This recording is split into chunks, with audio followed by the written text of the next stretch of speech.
first of all, I would like to thank all of you for providing this forum. And yes, these are very somber and sad times, and any other discussion right now would feel inappropriate. But it's strange when we were actually having this discussion about Khelne Do. My entry into journalism and my entry as a cricket journalist was at the start of resumption of India and Pakistan's cricket relations. That was when Bedi had brought his team to Pakistan after, I think, a 13-year break. And although it is very, very competitive, the cricket between India and Pakistan, even the Ashes competition between Australia and England is no match for the kind of excitement and for the kind of competitive spirit between the players as well as the fans.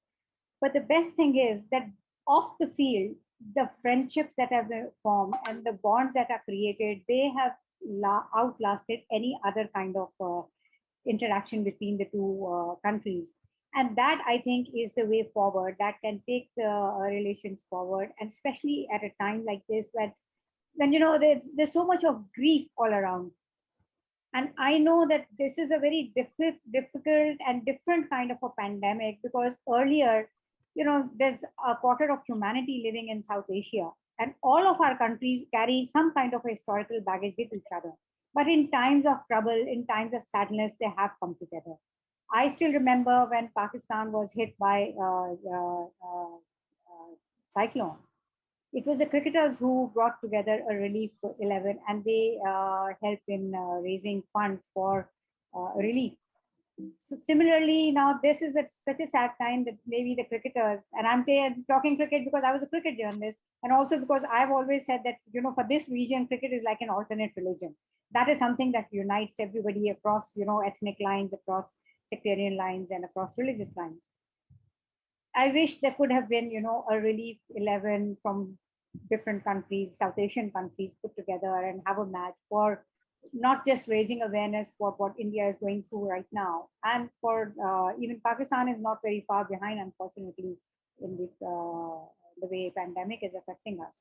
And maybe not just focus the attention to the relief that is needed, but also to bring people together, to tell people that this is the humanity that actually needs to come forward. We can, there are so many differences, and there's a lifetime of differences we've lived through, and probably we won't be able to finish them, in our lifetime, but that doesn't matter. Right now, there's a healing touch that is needed.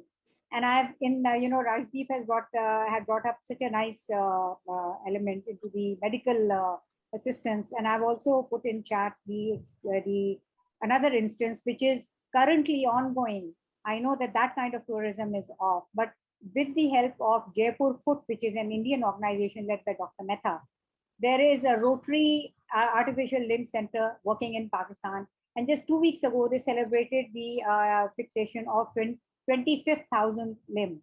It's a totally free service that is provided, and that was set up with the help of the Indian team who came and trained the Pakistani technicians on how to fix those limbs. And another, the heartwarming story is that when Iraq was being bombed during the war, a team of Pakistani and Indian technicians went to Iraq to fix the limbs on the amputees over there.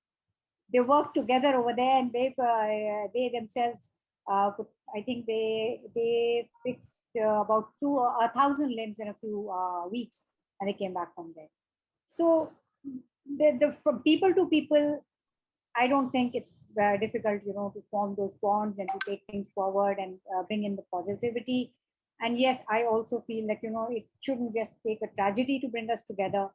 We should move forward in other things as well. We need to. We've tried everything else, that hasn't worked. So we really need to talk peace and move forward and be empathetic to each other's problems. Thank you, Afia. And that is why we formed, as you know, the South Asia Peace Action Coalition, Peace Action Network, to bring together. There have been so many groups already working. There's the Pakistan India People's Forum, there's the Aghaaz-e-Dosti, there's Aman Ki Asha, there's South Asians for Human Rights, there's South Asians for Human Rights. There's so many groups that are working on these issues.